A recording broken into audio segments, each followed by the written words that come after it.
This is a very good question, because it was really through Jacob Arminius that Molinism entered into Protestant theology.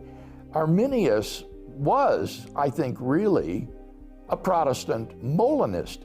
Now, modern day Arminianism tends to be very different from Molinism. Modern day Arminianism affirms that we have free will and that the way that God knows the future is by, so to speak, looking ahead into the future and seeing what will happen, and knowing then what will happen, he decrees that it will happen.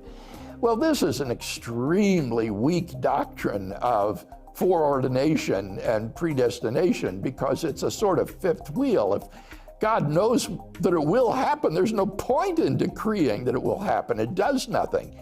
So Molinism is rather different. It says that logically prior to God's decree to create a particular world, he knew all of the different orders of things that would be feasible for him to create given human freedom. And then he chooses one of these orders, knowing exactly how the creatures would freely react if they were in those circumstances.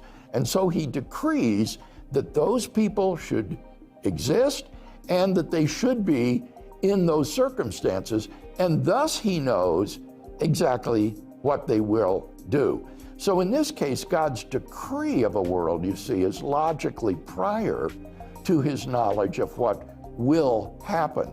His knowledge of what will happen is based upon his middle knowledge of what creatures would freely do in any circumstances, and his knowledge of his own divine decree.